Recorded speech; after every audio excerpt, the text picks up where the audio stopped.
കഴിഞ്ഞ ദിവസം സമൂഹ മാധ്യമങ്ങളിൽ വളരെയധികം സന്തോഷത്തോടു കൂടി കണ്ട ഒരു വീഡിയോയെക്കുറിച്ചാണ് സംസാരിക്കുന്നത്. സംവിധായകനായ പ്രിയദർശനും നായികയായ ലിസി പ്രിയദർശനും ഒരുമിച്ച് ഒരേ കാറിൽ സിബി മലയിലെ മകൻ്റെ വിവാഹ ചടങ്ങിലെത്തിയ ആ ദൃശ്യങ്ങൾ സമൂഹ മാധ്യമങ്ങളിൽ കാട്ടുതീ പോലെയാണ് പടരുന്നത്. 2016 ഇരുവരും വിവാഹമോചിതരായതിനു ശേഷം ഒരുപക്ഷെ ആദ്യമായിട്ടായിരിക്കും ഒരു പൊതു ചടങ്ങിൽ ഇരുവരും എത്തുന്നത്. 2023 തൻ്റെ മക്കളായ സിദ്ധാർത്ഥിൻ്റെ വിവാഹ ചടങ്ങിൽ വളരെ ലളിതമായി വളരെ പ്രൈവറ്റായിട്ട് നടന്ന ചടങ്ങിൽ പ്രിയദർശനും ലിസിയും ഒരുമിച്ചിരുന്നു. പക്ഷേ ഒരു പൊതുവേദിയിൽ പ്രിയദർശനും ലിസിയും വിവാഹമോചനത്തിന് ശേഷം 9 വർഷങ്ങൾക്ക് ശേഷം ആദ്യമായിട്ടായിരിക്കും എത്തുന്നത്.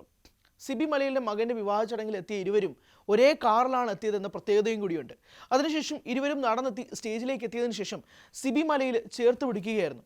ഒരു വശത്ത് ലിസിയെയും ഒരു വശത്ത് പ്രിയദർശനെയും. പ്രിയദർശൻ്റെ കരിയറിൻ്റെ പീക്ക് പോയിന്റ് ഉണ്ടല്ലോ, അതായത് ഈ 1990 95 ഒക്കെ കാലഘട്ടത്തിൽ ലിസിയെ നായികയാക്കിക്കൊണ്ട് എത്രയെത്രയോ സിനിമകൾ പ്രിയം ചെയ്തിട്ടുണ്ട്.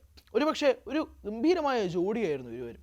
പക്ഷെ പിന്നീട് 2014 ഫയൽ ചെയ്യുന്നു, ഡിവോഴ്സ് പെറ്റീഷൻ ഫയൽ ചെയ്തതിനു ശേഷം 2016 ഇരുവരും ഒഫീഷ്യലി വിവാഹമോചിതരാകുന്നെങ്കിൽ പോലും മക്കളുടെ എല്ലാ കാര്യത്തിനും കൂടെ ഉണ്ടാകുമെന്നുള്ളത് അന്ന് മുതൽ തന്നെ അവരെടുത്ത പ്രഖ്യാപനമാണ്. ഇത് എന്തുകൊണ്ട് പറയുന്നു? ഇതൊരു പ്രൈവറ്റ് ലൈഫ് അല്ലേ എന്നൊക്കെ ചോദിച്ചാൽ പ്രിയദർശനും ലിസിയും മലയാളികൾക്ക് പ്രൈവറ്റായിട്ട് നിൽക്കുന്ന രണ്ട് വ്യക്തികളല്ല. ഒരുപക്ഷെ അവരുടെ വിവാഹമോചനം പോലും മലയാളികളെ വല്ലാത്ത രീതിയിൽ ബാധിച്ചിട്ടുണ്ട്, വല്ലാതെ വിഷമിപ്പിച്ചിട്ടുമുണ്ട്. എന്താണ് അതിന് കാരണമെന്ന് ഇപ്പോഴും പുറത്തു പറയുന്നില്ല. അത് വളരെ പ്രൈവറ്റായിട്ട് അവർ നിൽക്കുന്ന കാര്യവും കൂടിയാണ്. പല താരങ്ങൾ, പ്രത്യേകിച്ച് ഇവരുമായി അടുത്ത് നിൽക്കുന്ന വലിയൊരു സുഹൃത്ത് വലയമുണ്ട്, ഗ്യാങ്ങുണ്ട്. ലാലേട്ടൻ ഉൾപ്പെടെയുള്ളവർ, എം ജി ശ്രീകുമാർ ഉൾപ്പെടെയുള്ളവരൊക്കെ തന്നെയുണ്ട്. ഇവരെല്ലാവരും വലിയ രീതിയിൽ തന്നെ ഈ വിവാഹമോചനം വേണ്ട എന്ന് വയ്ക്കാനുള്ള ചർച്ചകൾ പോലും നടന്നെങ്കിൽ പോലും ഇരുവരുടെയും പ്രൈവറ്റ് ആയിട്ടുള്ള ഡിസിഷനാണ് വിവാഹമോചനം എന്നത്. പക്ഷേ എന്നാൽ പോലും വളരെ രസകരമായിട്ട് ആ വീഡിയോയിൽ കാണപ്പെട്ട കഴിഞ്ഞ ദിവസം കണ്ട ഒരു കാര്യം എന്ന് പറയുന്നത്, ഈ ചേർത്ത് പിടിച്ച സിബി മലയിൽ രണ്ടുപേരെയും വിട്ടതിന് ശേഷം ഈ സ്റ്റേജിൽ നിന്നും ഇറങ്ങി വരാൻ നിൽക്കുന്ന ലിസിയുടെ കയ്യിൽ പ്രിയദർശൻ പിടിച്ചുകൊണ്ട് നടന്നു പോകുന്ന കാഴ്ച നമ്മൾ കാണുന്നുണ്ട്. അതായത് ലിസിയെ ഇറങ്ങാൻ വേണ്ടിയിട്ട് സഹായിക്കുന്ന പ്രിയദർശനെയും കാണുന്നുണ്ട്. അതിനുശേഷം ഇരുവരും കുറേ നേരം സംസാരിക്കുന്നതും ഒക്കെ തന്നെ കാണുന്നുണ്ട്.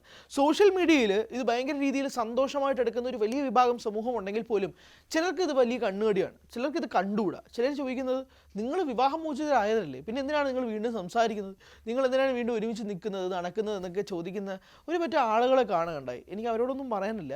പക്ഷെ അങ്ങനെയുള്ള ആളുകളെ പോലും കാണുന്ന ഒരു സമൂഹമായിട്ട് ഇന്ന് നിൽക്കുന്നുണ്ട്. അതായത് വിവാഹമോചിതരായി കഴിഞ്ഞാൽ പിന്നെ നിങ്ങൾ തമ്മിൽ സംസാരിക്കരുത്, പിന്നെ നിങ്ങളുമായിട്ട് ഒരു ബന്ധം ഉണ്ടാവരുത് എന്ന് പോലും ചിന്തിക്കുന്ന ഒരു വലിയ വിഭാഗം, വലിയ വിഭാഗം ഇൻ ദ സെൻസ് കുറച്ചധികം ആളുകളെ കാണുകയുണ്ടായി എന്നുള്ളത് വളരെ ഖേദകരമാണ്, വളരെ ദുഃഖകരമാണ്.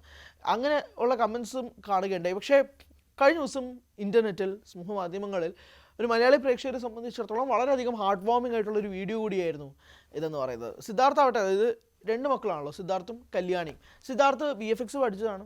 VFX സൂപ്പർവൈസറായിട്ട് പ്രിയദർശൻ്റെ സിനിമയായ മരക്കാറിൽ VFX സൂപ്പർവൈസറായിട്ട് നിന്ന് അതിനുശേഷം നാഷണൽ അവാർഡ് വരെ നേടിയ വ്യക്തിയും കൂടിയാണ് സിദ്ധാർത്ഥ്. കല്യാണി ആവട്ടെ ഇന്ന് എത്തി നിൽക്കുന്നത് എവിടെയാണെന്ന് പറയണ്ടല്ലോ. ലോക എന്ന സിനിമയിലൂടെ 300 കോടി ക്ലബ്ബിൽ ആദ്യമായി മലയാള സിനിമയെ പിടിച്ച് കൊണ്ടുപോകുന്ന നായികയായും കൂടി കല്യാണി മാറുകയാണ്. കല്യാണിക്ക് ഇനി വരാൻ പോകുന്ന ലൈനപ്പുകളൊക്കെ തന്നെ ഭയങ്കരമായിട്ട് മലയാളി പ്രേക്ഷകർ ഉറ്റുനോക്കുന്നതാണ്.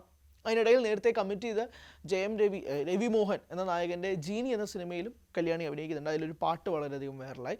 കല്യാണിയുടെ പിന്നീട് അങ്ങോട്ടുള്ള സിനിമകൾ എന്തൊക്കെയാണെന്ന് വളരെയധികം നോക്കുകയാണ്. ഇപ്പോൾ ലോക ചാപ്റ്റർ 2 ഒക്കെ വരുന്നുണ്ട്. അപ്പോൾ അതിലൊക്കെ ഉണ്ടാവുമോ, എങ്ങനെയായിരിക്കും എന്നുള്ളതിനെ സംബന്ധിച്ച് ഭയങ്കരമായ ഉറ്റുനോക്കൽ ഒക്കെ നടക്കുന്നൊരു സാഹചര്യം കൂടിയുണ്ട്. പക്ഷേ പ്രിയദർശൻ ലിസിയും കൂടി വീണ്ടും പൊതുവേദിയിൽ ഒരുമിച്ച് നിൽക്കുമ്പോൾ അത് മലയാളികൾക്ക് ഭയങ്കരമായ സന്തോഷം ഉണ്ടാക്കുന്ന ഒരു കാഴ്ചയായി, ഒരു വിരുന്നായിട്ടും കൂടി മാറി. പ്രിയദർശൻ നിലവിലിപ്പോൾ ഒരു ഹിന്ദി സിനിമ ഹായ്വാൻ സംവിധാനം ചെയ്തുകൊണ്ടിരിക്കുകയാണ്. അതിനകത്ത് അക്ഷയ് കുമാറും സൈഫ് അലി ഖാനുമാണ് പ്രധാന വേഷത്തിലെത്തുന്നത്. ഒപ്പം എന്ന സിനിമയുടെ റീമേക്കാണ്. അതിനകത്ത് ലാലേട്ടനും ഒരു ചെറിയ ക്യാമിയോ വേഷത്തിൽ എത്തുകയും ചെയ്യുന്നുണ്ട്. അതാണ് പ്രിയദർശൻ്റെ സിനിമകൾ ഒരു ഭാഗത്തുകൂടെ നടക്കുമ്പോഴാണ് നമ്മൾ ഇങ്ങനൊരു വീഡിയോയും കൂടി കാണുന്നത്. സമൂഹ മാധ്യമങ്ങളിൽ പറഞ്ഞതുപോലെ തന്നെ ബഹുഭൂരിപക്ഷം വരുന്ന ആളുകൾ പോസിറ്റീവായിട്ടാണ് ഈ വീഡിയോയെ ഏറ്റെടുത്തിരിക്കുന്നത്.